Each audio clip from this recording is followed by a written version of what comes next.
Welcome back to the MbaguMedia Tech Talk podcast. Today, we're diving deep into the upcoming Samsung Galaxy S26 lineup, and the buzz around it is less about radical change and more about sophisticated refinement. It really makes you wonder if we're at the peak of smartphone evolution, or if Samsung is just playing it safe. That's exactly what's so interesting, isn't it? While competitors like Apple are changing things up, Samsung seems to be doubling down on the S25's familiar design. We're talking flat screens, rounded corners, that vertical camera housing. It's predictable, sure, but is it what people want? It definitely invites a conversation about where they see the flagship devices heading. Are they avoiding the innovator's dilemma by perfecting what works, or are truly groundbreaking leaps just getting harder to find in this market? It's a strategic choice that has big implications. And then there's the processor situation. The Snapdragon 8 Elite Gen 5 is expected to power everything, which is great for performance, especially with AI. On-device AI is really becoming the next frontier, moving beyond cloud reliance for speed and privacy. Absolutely. It's about making phones intelligent companions. But Samsung's history of potentially splitting markets with their own Exynos chips, like the rumored Exynos 2600, adds a layer of complexity. It's a dual-chip strategy for control, but can it lead to performance differences for users? That's the million-dollar question. Are you getting the absolute best S26 experience, or a slightly different silicon heart depending on your region? It's a delicate balance they've always had to manage. Let's transition into the first section, which delves into material shifts and design pragmatism. It seems the S26 Ultra might be moving away from titanium back to aluminum for its frame. Intriguing, right? It really is. This could be about cost, better thermal management, or just creating a more distinct look. These aren't minor tweaks in the flagship world. Every material choice has downstream effects on durability and how the phone is perceived. And then there's the potentially controversial rumor, the removal of the S Pen digitizer layer on the Ultra, supposedly to better accommodate Qi 2 wireless charging. That's a huge trade-off. A massive one. The S Pen is a defining feature for the Ultra line. Sacrificing its integrated precision for Qi 2 compatibility signals a big industry push for seamless accessory integration, like Apple's MagSafe. It's a bold move, prioritizing that effortless magnetic charging. It really underscores a strategic decision to embrace a future where accessories just click into place. Power users will definitely be watching this closely. And speaking of magnetic charging, the S26 series might continue to rely on accessory cases for full Qi 2 functionality, rather than building magnets directly in. This isn't just technical, it's a strategic stance. Exactly. Are they waiting for Qi 2 to become more universal, or is this a cost-saving measure, leveraging the accessory market? It's a delicate balance, and how they navigate it will be telling for the whole charging ecosystem. So, the overall narrative for the S26 seems to be about calculated optimization. Familiar design, boosted specs, but the real leaps are expected in AI and connectivity. It's about refining the core experience. Let's move on to the next section, ecosystem evolution. This covers the Galaxy Buds, foldables, and some edge cases. It seems Samsung is really pushing its accessory lines as core parts of the experience now. Definitely. With the anticipated Galaxy Buds 4 and Buds 4 Pro, their design language continues to echo Apple's AirPods. In a mature market, familiarity often drives purchases, so refining an existing successful form factor makes sense. And the inclusion of head gestures for call management, like on the latest AirPods Pro, is a great example of that seamless, hands-free interaction. It makes technology recede into the background, which is exactly what we want. But what really elevates the Buds 4 could be the integration of ultra-wideband (UWB) technology. This isn't just about audio, it positions them as key components in Samsung's smart device ecosystem, connecting with their Find Hub network. That's a strategic move, transforming earbuds into vital nodes for location tracking and interaction with other UWB devices. It's a huge step towards a truly connected smart home.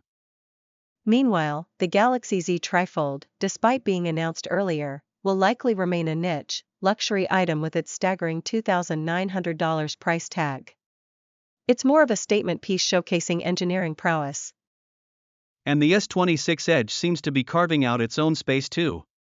Reports of its cancellation were circulating, but its survival suggests Samsung sees value in a distinct, perhaps slimmer, alternative. The design cues are interesting. Yes, with a large rectangular camera plateau, reminiscent of Pixel and iPhone designs, it shows Samsung adopting current trends while aiming for an even slimmer profile. It's all about creating a cohesive and compelling user journey across the ecosystem. This brings us to the AI frontier, focusing on Perplexity and a revitalized Bixby. Software is becoming incredibly dynamic, and Samsung is clearly looking to forge its own AI identity beyond Google's features. The rumored partnership with Perplexity is fascinating. Unlike traditional search engines, Perplexity acts as an answer engine, synthesizing information to provide direct, cited answers. This could revolutionize mobile browsing. Imagine getting a concise, researched answer instantly instead of sifting through links. Integrating this into one UI in Samsung's browser is a bold play for control, challenging Google's default status. And adding to that, there's the accidental announcement of a new Bixby. This isn't just an update, it could be a major revival, potentially integrated with Perplexity to rival Google Assistant and Gemini. It's a fascinating dichotomy, partnering with Google while developing a powerful, native AI assistant. This dual AI strategy contrasts with Apple's unified Siri approach. The success hinges on making both distinct and valuable. So, Samsung is strategically leveraging partnerships to build a robust, differentiated AI ecosystem. The goal is to create its own intelligent assistant identity that can truly stand toe-to-toe with the established players. Let's dive back into hardware refinements, focusing on that familiar path forward. The S26 series design continuity is safe, but does it leave users yearning for more aesthetic novelty, especially compared to Apple's consistent evolution? It raises that question, are these steady, predictable improvements enough to motivate upgrades year after year? While it offers familiarity, it rarely generates the excitement of a radical redesign or a groundbreaking new feature. The internal upgrades, like the incremental screen size bump for the base S26 and expected RAM/storage increases, are standard. They keep specs competitive, but it's the usual playbook. For the S26 Ultra, the camera module redesign and potential return to aluminum frames hint at re-evaluated design priorities. Moving from titanium might be about cost, thermals, or just creating a distinct look. And again, the most significant user experience shift is the rumored removal of the S Pen digitizer. For years, it's been a cornerstone of the Ultra. Its absence, even for Qi 2, fundamentally alters the value proposition. It forces a re-evaluation of what Ultra means. Is it the camera, the screen, or the stylus? Samsung seems to be betting that seamless wireless charging will outweigh the loss of integrated stylus functionality for many. This leads us back to the continued absence of native magnetic Qi 2 support. Samsung's reliance on accessory cases rather than built-in magnets is a divergence from emerging trends. As we discussed, this could be a cautious approach or a cost-saving measure. The long-term impact on user convenience and Qi 2 adoption is still uncertain, but it's a notable difference. The narrative pivot is clear. While core specs get their predictable upgrades, the real story is in the subtle shifts in materials, feature prioritization, and strategic compromises being made, especially regarding stylus input and charging standards. Now, let's wrap up with the final section, the iterative edge, balancing tradition and tomorrow. This seems to summarize Samsung's entire approach to the S26. Absolutely.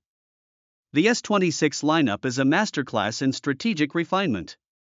Samsung isn't chasing fleeting trends, they're meticulously enhancing what works, understanding their market and the risks of disruption. Their focus on AI, especially with potential partnerships like Perplexity, signals a forward-looking vision. This intelligent layer is poised to be the key differentiator in a commoditized market.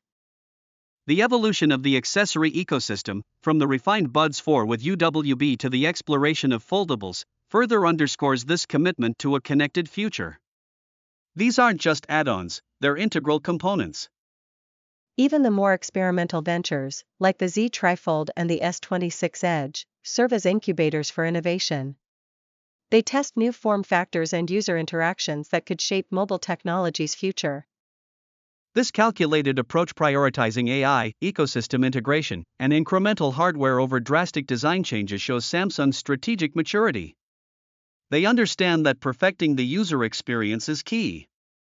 The S26 generation isn't just an iteration, it's a carefully crafted step towards a more intelligent and integrated mobile future. It's about the smartphone as the intelligent hub of our lives. And that brings us to the conclusion. The narrative around the S26 is one of calculated evolution, focusing on refinement, intelligent integration, and ecosystem building. Samsung is leaning into this paradigm.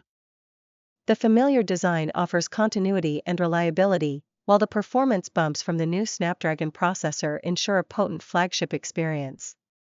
It's about perfecting the core. Samsung is aiming to make its mark with AI and connectivity. The potential Perplexity integration and the revitalized Bixby signal a bold move for a unique intelligent assistant identity, enhancing the ecosystem. The compromises, like the potential S Pen removal and reliance on accessory cases for charging, reflect a pragmatic balance between legacy features and future standards. They're betting on convenience and integration. The S26 is shaping up to be a testament to Samsung's strategic maturity, pushing boundaries through intelligent software and refined experiences. It's the smartphone as the intelligent hub. And finally, let's touch on the summary. Under design philosophy, the strength is reliability and predictability, but the challenge is perceived lack of innovation compared to competitors. For the processor strategy, the strength is the Snapdragon 8 Elite Gen 5's AI boost, but the challenge lies in potential fragmentation with regional Exynos chips and ensuring consistent performance. In S26 Ultra material and feature choices, the strength is potential cost/thermal benefits with aluminum and prioritization of Qi 2. But the challenge is the significant compromise of removing the integrated S Pen and relying on cases for magnetic charging. Regarding AI and software integration, the strength is the potential for a differentiated AI identity with Perplexity and Bixby, but the challenge is managing this dual AI strategy without confusing users. And for ecosystem and accessory strategy, the strength is a comprehensive approach enhancing the entire Galaxy ecosystem. But the challenge is that reliance on accessory cases for magnetic charging might slow Qi 2 adoption. We've covered the introduction, all 5 sections, the conclusion, and the complete summary with its key factors, strengths, and challenges. It's clear the S26 is about calculated evolution. Exactly. It's a story of refinement, AI focus, and ecosystem integration, charting a course for the next era of mobile technology. Thanks for joining us on MbaguMedia Tech Talk.